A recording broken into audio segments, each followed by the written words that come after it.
15 अगस्त 2014 यानी 10 साल पहले प्रधानमंत्री नरेंद्र मोदी ने लाल किले के प्राचीर से मेक इन इंडिया का मंत्र दिया था। मकसद था भारत को महत्वपूर्ण निवेश, निर्माण, संरचना और अभिनव प्रयोगों के वैश्विक केंद्र के रूप में बदला जा सके। आसान भाषा में इसे समझें तो इसका उद्देश्य था भारत के इंपोर्ट में कमी लाई जाए और एक्सपोर्ट को बढ़ावा मिले। और इन 10 सालों में मेक इन इंडिया के तहत कई आयाम भी स्थापित किए गए हैं। मेक इन इंडिया के तहत भारत ने एक और कदम मजबूत किया है।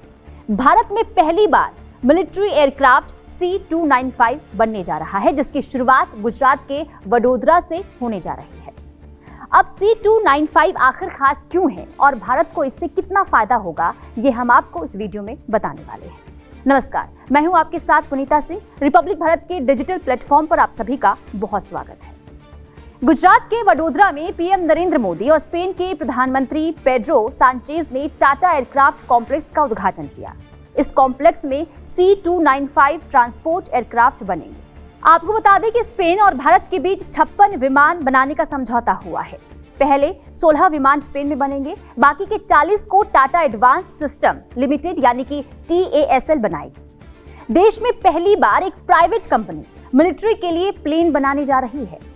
तो आइए सबसे पहले ये जान लेते हैं कि विमान की आखिर खासियत क्या रहेगी। C-295 विमान को 2 लोग उड़ाते हैं। इसमें 73 सैनिक या फिर 48 पैराट्रूपर्स या फिर 12 स्ट्रेचर इंटेंसिव केयर मिडवैक या फिर 27 स्ट्रेचर मिडवैक के साथ 4 मेडिकल अटेंडेंट सफर कर सकते हैं।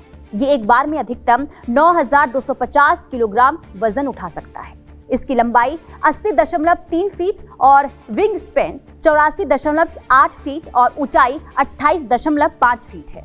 इस एयरक्राफ्ट में 7,650 लीटर फ्यूल आता है। यह अधिकतम 482 किलोमीटर प्रति घंटे की रफ्तार से उड़ सकता है। इसकी रेंज 1277 से 4,587 किलोमीटर है। ये उसमें लदे वजन पर निर्भर करता है, लेकिन फेरी रेंज 5,000 किलोमीटर है। अधिकतम 13,533 फीट की ऊंचाई तक ये जा सकता है। इसे उड़ान भरने के लिए 844 मीटर से 934 मीटर लंबाई वाला रनवे चाहिए होता है। उतरने के लिए मात्र 420 मीटर का रनवे चाहिए होता है। इसमें 6 हार्ड पॉइंटर्स होते हैं, यानी कि हथियार और बचाव प्रणाली लगाने की वजह से दोनों विंग्स के नीचे 3-3 या फिर इनबोर्ड पाइलॉन्स हो सकते हैं, जिसमें 800 किलोग्राम के हथियार लगाए जा सकते हैं। वैसे आपको बता दें कि टाटा ने पिछले साल नवंबर से 40 C-295 विमानों के लिए मेटल कटिंग का काम शुरू कर दिया है। फिलहाल हैदराबाद इसकी मेन कॉन्स्टिट्यूएंट असेंबली है। टाटा की हैदराबाद फैसिलिटी एयरक्राफ्ट के प्रमुख हिस्सों को फैब्रिकेट करेगी। इसके बाद उसे वडोदरा भेजा जाएगा। वडोदरा में सभी C-295 विमान को अंतिम रूप दिया जाएगा, जिसमें इंजन लगेगा और इलेक्ट्रॉनिक्स सेट किए जाएंगे। इसके बाद उसे वायुसेना को दे दिया जाएगा। 32वें नंबर का विमान स्वदेशी होगा। फिलहाल इस विमान का इस्तेमाल 2 दर्जन से ज्यादा देश कर रहे हैं। आखिर भारतीय वायुसेना के लिए ट्रांसपोर्ट विमान जरूरी क्यों है? तो इसके पीछे की वजह है C-295 विमान सैनिकों, हथियारों और ईंधन और हार्डवेयर को एक जगह से दूसरी जगह पहुंचा सके। इसमें C-295 कम वजन के ट्रांसपोर्टेशन में मदद करेगा। इतना ही नहीं, ये बड़े वाहनों, हेलीकॉप्टरों और अन्य बड़े आकार के कार्गो को ले जाने का भी काम करता है। इसमें घायल सैनिकों को महत्वपूर्ण देखभाल भी दी जा सकती है और इन्हें एक जगह से दूसरी जगह भी भेजा जा सकता है। C-295 को 20 से अधिक देशों ने अपनी सेना में शामिल किया है। स्पेन ने 13 C-295 को अपनाया है।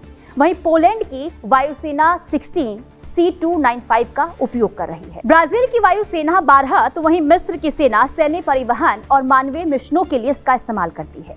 भारत में भी इस विमान का इस्तेमाल होता है, लेकिन बड़ी बात यह है कि अब भारत में इस्तेमाल होने वाला C-295 स्वदेशी होगा, जो पीएम के मेक इन इंडिया विजन का प्रतीक होगा। इस खबर पर आपकी क्या राय है, हमें कमेंट सेक्शन में जरूर बताएं और ये भी बताइएगा कि इस विमान को लेकर आपकी क्या राय है और इस विमान को लेकर आप क्या सोचते हैं।